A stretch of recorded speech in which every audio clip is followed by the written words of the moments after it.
अस्सलाम वालेकुम dear students, welcome to the channel educational alerts. आज का हमारा टॉपिक है cell and its organelles. 9th class के चैप्टर नंबर 4 से ये टॉपिक्स लिए गए हैं और ये तमाम वो MCQs हैं जो 2022 एग्ज़ाम्स में अपेयर हो सकते हैं और पिछले तमाम बोर्ड में रिपीटेड रह चुके हैं।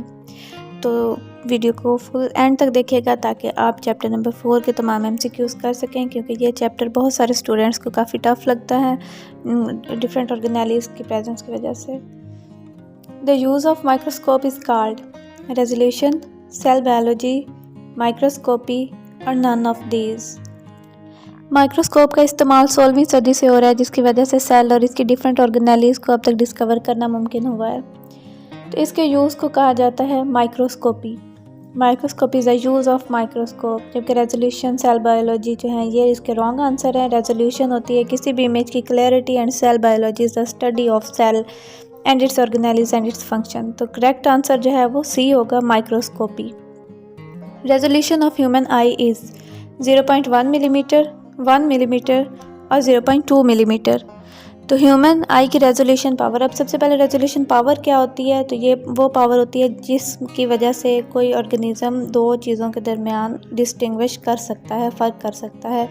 ह्यूमन आई की रेजोल्यूशन पावर जो है वो 1.0 मिलीमीटर होती है, यानी अगर इससे ज़्यादा करीब कोई चीज़ होगी तो हम नेक्ड आई से उसको नहीं देख सकेंगे, डिस्टिंग्विश नहीं कर सकेंगे। The clarity of an image is called resolution, magnification, reflection और नन ऑफ दीज।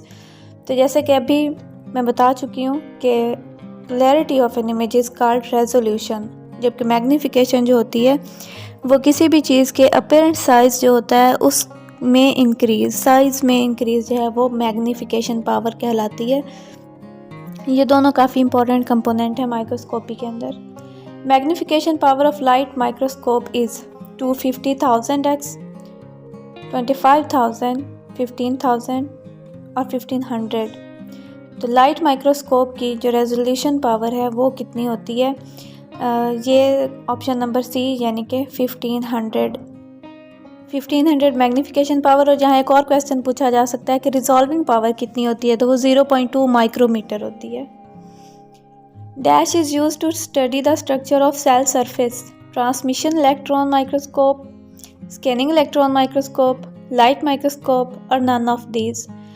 तो इनमें जो ऑप्शन नंबर 1 और 2 है, ये दोनों टाइप्स हैं इलेक्ट्रॉन माइक्रोस्कोप की। ट्रांसमिशन इलेक्ट्रॉन माइक्रोस्कोप में इलेक्ट्रॉन्स ट्रांसमिट किए जाते हैं किसी भी ऑर्गेनेली या सेल के अंदर और इंटरनल स्ट्रक्चर्स दिखाती है, जबकि option number B scanning electron microscope में जब स्कैन किया जाता है उसके अपर सरफेस को, तो यहाँ ऑप्शन नंबर बी करेक्ट होगा। हु गेव द आइडिया ऑमनिस सेलुला ई सेलुला, यानी cell come from the existing cells. ये आइडिया किसने दिया था कि एक सेल जो है वो पहले से मौजूद सेल से ही बनता है, अचानक से किसी नॉन लिविंग थिंग से नहीं बन जाता। तो this idea was given by Rudolf विर्चू।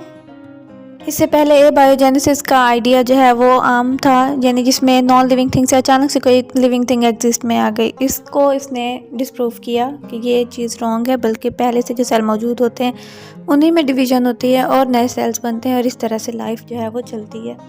Robert Brown discover cell, nucleus, ribosomes, none of these.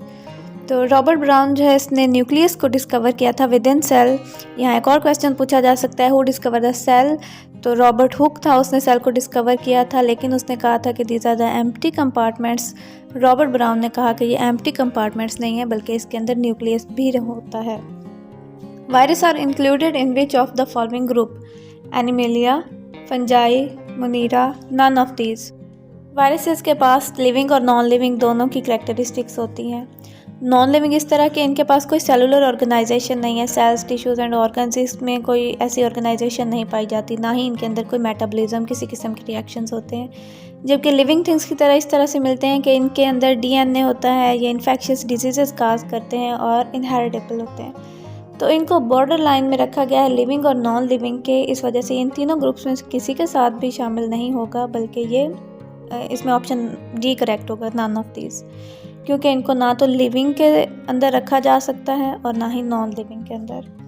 Cell wall is present in plants, monerans, fungi, all of these. तो सेल वॉल जो है वो plant के अंदर मौजूद होती है। मोनेरन्स यानी कि प्रोकैरियोट्स यानी बैक्टीरिया वगैरह, इनके अंदर भी सेल वॉल मौजूद होती है और फंजाई के अंदर भी, लेकिन इनकी सेल वॉल की कंपोजिशन जो है वो डिफरेंट होती है। तो यहाँ पे ऑप्शन नंबर डी करेक्ट होगा कि cell wall is present in all of these. Plant की सेल वॉल सेलुलोज से बनी होती है। Cell wall of fungi is made up of cellulose, chitin, lignin और पेप्टाइडोग्लाइकन। तो जैसा कि अभी बताया, सेलुलोज जो है वो प्लांट की सेल वॉल में प्रेजेंट होती है। काइटिन जहाँ पे करेक्ट आंसर होगा, फंजाई की सेल वॉल जो है वो काइटिन से बनी होती है। Glycolysis takes place in nucleus, mitochondria, cytoplasm, none of these. Glycolysis क्या है? The break down of glucose.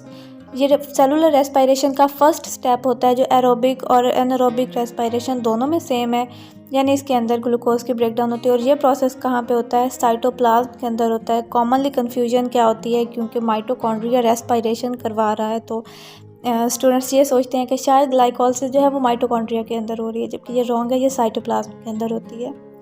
Microfilaments are made up of tubulin, actin, both और नन। तो माइक्रोफिलामेंट्स क्या है? ये इंपॉर्टेंट पार्ट है साइटोस्केलेटन का। साइटोस्केलेटन यानी कि सेल का ढांचा, उसका फ्रेमवर्क जो बना रहे हैं और उसको सपोर्ट दे रहे हैं, उसकी शेप को मेंटेन रख रहे हैं microfilaments and microtubules. Microfilaments are made up of actin and microtubules are made up of tubulin. तो बी ऑप्शन करेक्ट होगा। In mature plants cell nucleus is pushed to side due to formation of ribosomes, Golgi complex, endoplasmic reticulum और vacuole. Plant के cell के centre में vacuole present होता है, जिसकी वजह से न्यूक्लियस जो है वो साइड पे पुश हो जाता है। तो ऑप्शन डी करेक्ट है। Chromosome of prokaryotic cell are made up of DNA and proteins, protein only, DNA only और ऑल ऑफ दीज। तो प्रोकैरियोटिक सेल यानी बैक्टीरियल सेल के जो क्रोमोसोम्स होते हैं वो सिर्फ डीएनए पे कंसिस्ट करते हैं, उनके अंदर प्रोटीन्स प्रेजेंट नहीं होती। तो ऑप्शन सी करेक्ट होगा। जबकि अगर हम यूकैरियोटिक सेल की बात करें तो उसका क्रोमोसोम डीएनए प्लस प्रोटीन, और प्रोटीन कौन सी? हिस्टोन प्रोटीन, उससे मिलकर बने हुए होते हैं, डीएनए प्लस हिस्टोन प्रोटीन। तो ये एक डिफरेंस भी हो गया प्रोकैरियोटिक एंड यूकैरियोटिक सेल में। Function of ribosome is protein synthesis, transport of molecules, metabolism of lipid और digestion. Ribosomes are the factories of proteins. तो इस वजह से ऑप्शन ए करेक्ट होगा कि राइबोसोम्स जो हैं वो प्रोटीन सिंथेसिस करते हैं, ऑल टाइप्स ऑफ प्रोटीन्स, जो भी बॉडी के चाहे स्ट्रक्चरल हो या फंक्शनल नीडेड हो। Cellular respiration takes place in Golgi apparatus, nucleus, mitochondria और none of these. Cellular respiration process क्या है कि फूड के अंदर जो CH बॉन्ड्स मौजूद होते हैं उनके ब्रेक डाउन की जाती है और एनर्जी हासिल की जाती है। ये तमाम प्रोसेसेस माइटोकॉन्ड्रिया के अंदर हो रहे होते हैं। इसी वजह से जिस भी सेल में एनर्जी की ज़्यादा ज़रूरत होती है उसमें माइटोकॉन्ड्रिया की तादाद भी ज़्यादा होती है। Photosynthesis takes place in chromoplast, chloroplast, leucoplast, none.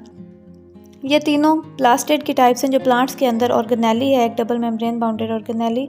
इनमें से फोटोसिंथेसिस जो है वो किसके अंदर होती है? तो वो क्लोरोप्लास्ट के अंदर होती है, जिसमें क्लोरोफिल मौजूद होता है और क्लोरोफिल एब्जॉर्ब करता है लाइट को और फोटोसिंथेसिस करवाता है। जबकि क्रोमोप्लास्ट जो है इसका काम होता है ब्राइट कलर देना फ्रूट्स को एंड फ्लावर्स को, एंड ल्यूकोप्लास्ट का काम होता है फूड को स्टोर करना। Dash is a stored form of food in plant, starch, glucose, lactose and all of these are stored form. तो प्लांट्स के अंदर स्टोर्ड फॉर्म ऑफ फूड से क्या मुराद है कि ऐसी फूड जो प्लांट के एक पार्ट से दूसरे पार्ट में मुंतकिल की जाती है और एक्टिवली उससे एनर्जी हासिल नहीं की जा रही, तो वो स्टार्च होती है। जबकि ग्लूकोज जो है ये इससे एक्टिवली इसके CH बॉन्ड्स तोड़ के एनर्जी हासिल की जाती है, तो हम कहेंगे कि स्टोर्ड फॉर्म जो है वो स्टार्च होती है। जबकि अगर हम एनिमल्स की बात करें तो उसमें ग्लाइकोजन होती है। एंडोप्लाज्मिक रेटिकुलम हैज़ टाइप्स 1, 2, 3 और 4। तो एंडोप्लाज्मिक रेटिकुलम की टाइप्स होती हैं 2 on the basis of presence of ribosomes. अगर राइबोसोम प्रेजेंट हो तो रफ एंडोप्लाज्मिक रेटिकुलम, और अगर एब्सेंट हो तो स्मूथ एंडोप्लाज्मिक रेटिकुलम। तो इसकी 2 टाइप्स हैं। Which organelle detoxify the harmful chemicals that have entered the cell? Golgi complex, plastid, endoplasmic reticulum और नन ऑफ दीज। तो याद रहे यहाँ पे ऑर्गेनेली की बात हो रही है, जो डिटॉक्सिफाई करती है मटेरियल को, तो वो एंडोप्लाज्मिक रेटिकुलम होती है। यहाँ क्वेश्चन ये भी आ सकता है which organ detoxify the harmful chemicals. तो अगर ऑर्गन पूछा जाए तो वो लिवर होता है। लिवर हमारे अंदर तमाम जो टॉक्सिसिटी होती है उसको डिटॉक्सिफाई कर रहा होता है। उम्मीद है वीडियो आपको पसंद आई होगी। अगर पसंद आई है तो लाइक कीजिए, शेयर कीजिए एंड सब्सक्राइब करना बिल्कुल मत भूलिएगा। मिलते हैं नेक्स्ट वीडियो में, तब तक अपना ख्याल रखिएगा। अल्लाह हाफिज़।